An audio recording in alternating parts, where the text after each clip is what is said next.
Hey there! Have you ever wondered what it would be like to live as one of the fiercest warriors in history? Picture this. You're standing on a cold, windswept battlefield, the air thick with the clash of steel and the cries of battle. You're not just any fighter. You're a Viking Berserker, a legendary warrior driven by raw, untamed fury. These guys weren't just tough. They were the stuff of nightmares, feared by everyone who crossed their path.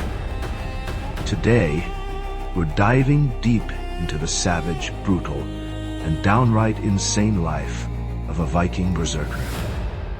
Trust me, by the end of this, you'll understand why surviving as one of these warriors was nearly impossible.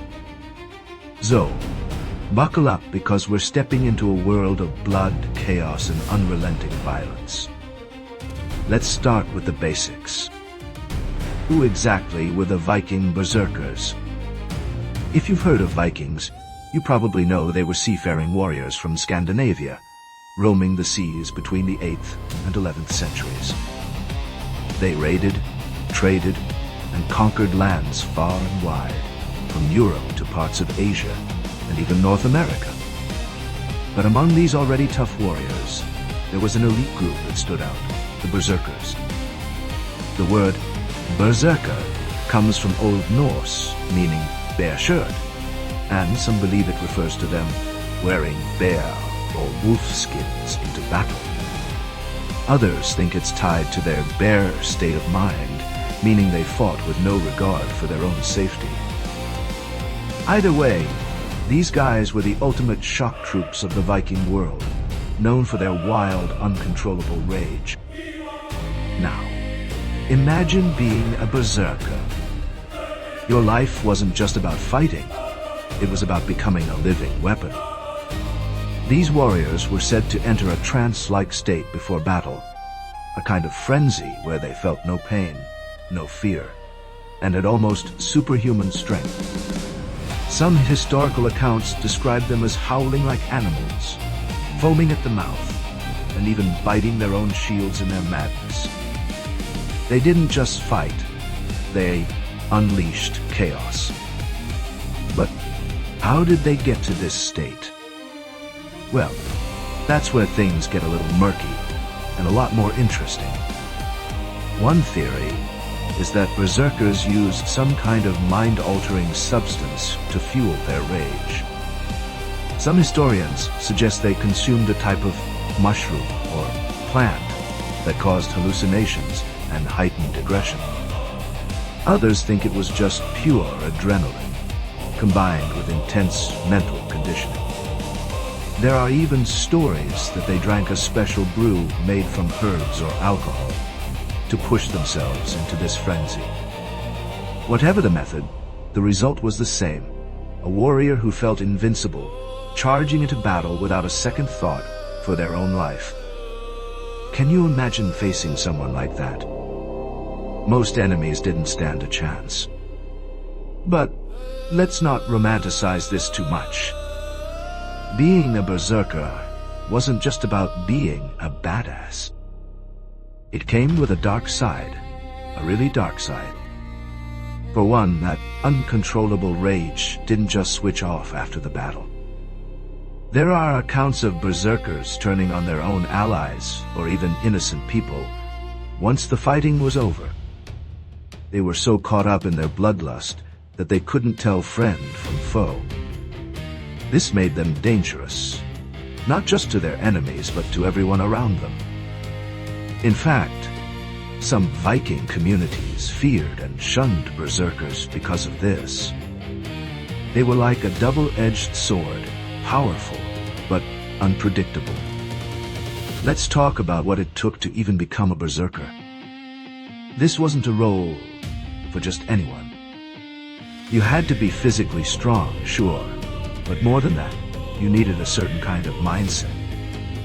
Berserkers were often young men who had something to prove, or sometimes outcasts who had nowhere else to turn. They were chosen or volunteered for this life, knowing full well it might be a one-way ticket.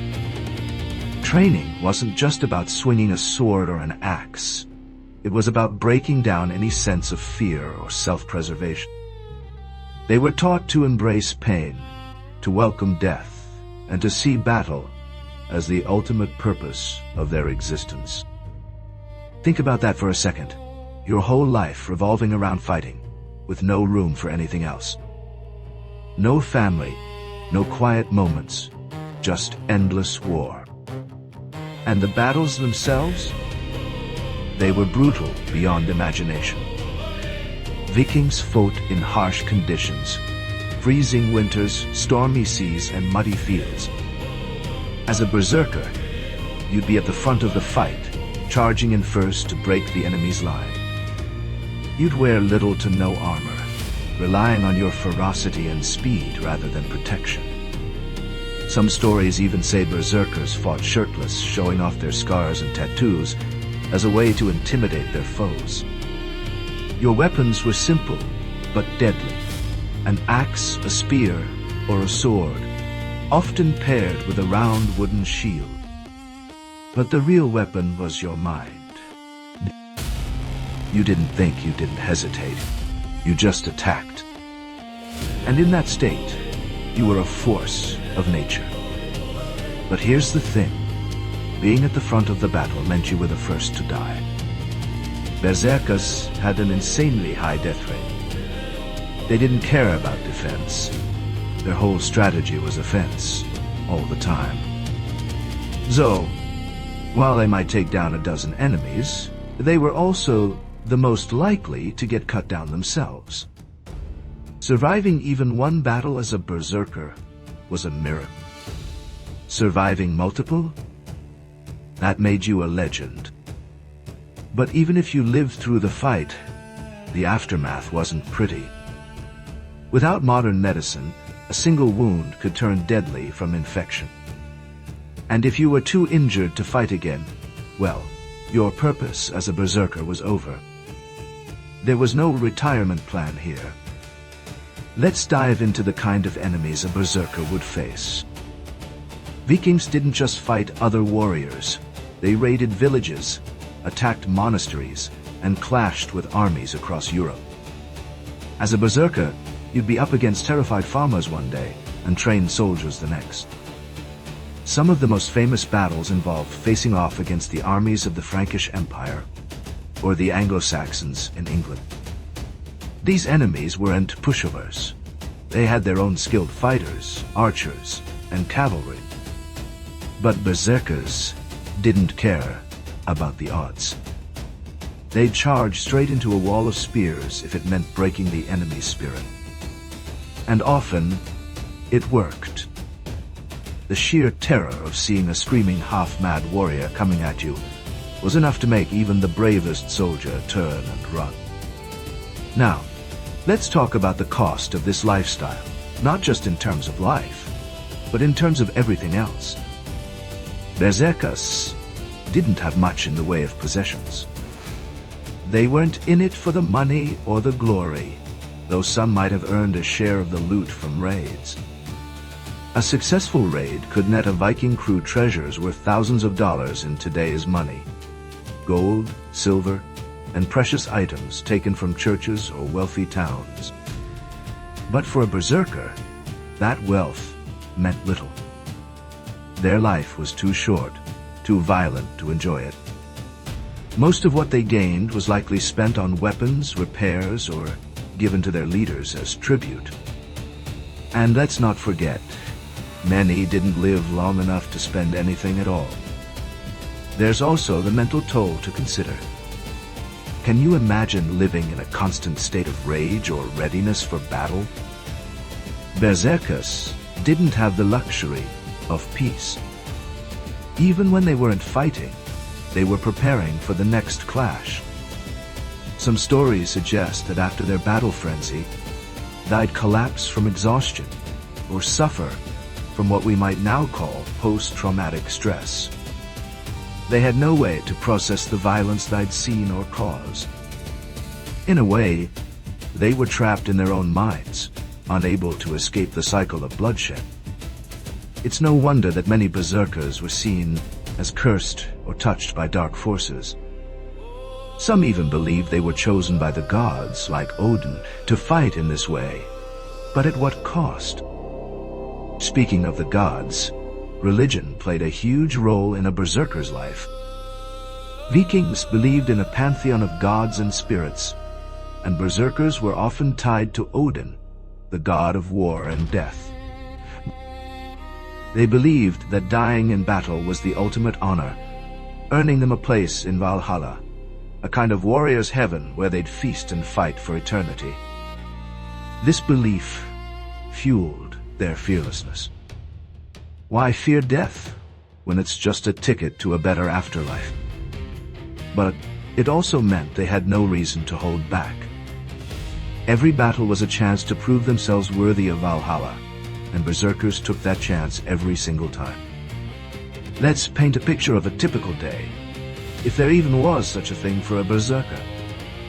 You'd wake up on a ship or in a rough camp, surrounded by the smell of sweat, smoke, and salt. There's no breakfast waiting for you, just some dried meat or bread if you're lucky. Your body aches from the last fight, but there's no time to rest. You sharpen your axe, check your shield for cracks, and listen as your leader plans the next raid.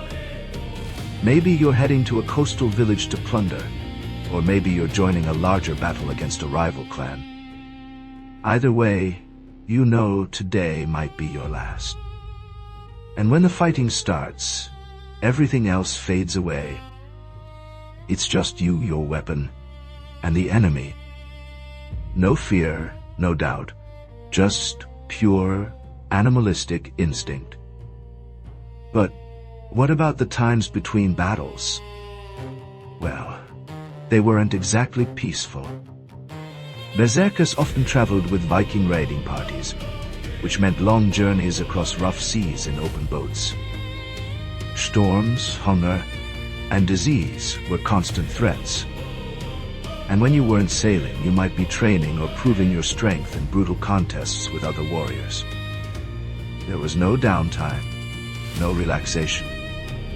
Even celebrations after a successful raid were wild and dangerous, often involving heavy drinking and fights breaking out. For a berserker, life was a constant test of endurance, both physical and mental. Now, let's think about how society saw these warriors. In Viking culture, strength and bravery were everything, so berserkers were often admired for their courage. But they were also feared and misunderstood. Some saw them as heroes, others as monsters. There are even laws from the time that mention berserkers as a problem, with rules to control their behavior or punish them if they harmed their own people. Imagine being so powerful that your own community had to make laws just to deal with you. That's the kind of impact berserkers had. As time went on, the role of berserkers started to fade. By the 11th and 12th centuries, Viking society was changing. Many converted to Christianity, and the old warrior ways were slowly replaced by more organized armies and kingdoms. Berserkers, with their wild, uncontrollable nature, didn't fit into this new world. Their kind of warfare was seen as outdated, and their reputation as dangerous outcasts grew. Eventually, they became more of a legend than a reality, remembered in stories and sagas as symbols of a brutal, untamed past. So, what can we take away from the life of a Viking berserker? For one, it shows us just how far humans can push themselves when driven by belief, rage, or desperation. These warriors lived on the edge, in a way most of us can't even imagine. They sacrificed everything, comfort, safety, even their own sanity, for the chance to be something greater, something feared. But that life came at a terrible price. Most didn't survive long enough to tell their own stories. They were like shooting stars, burning bright and fast before disappearing. Looking back, it's hard not to feel a mix of awe and horror. A berserker's life was savage, short, and full of violence. But it was also a testament to the extremes of human strength and willpower. Could you survive as one? Honestly, probably not. Most of us would break under the physical and mental strain long before the first battle. But that's what makes their story so captivating. It's a glimpse into a world so different from ours, a reminder of just how brutal and wild history can be. So, next time you hear about Vikings, remember the Berserkers, warriors who didn't just fight, but lived for battle in a way that defies belief. Their lives were a storm of blood and fury, and while they may be gone, their legend lives on, haunting us with the question, what would it take to live like that? I don't know about you, but I'm glad I'll never have to find out. Thanks for joining me on this wild ride through history. Stick around for more stories of the past. They'll leave you shocked and amazed.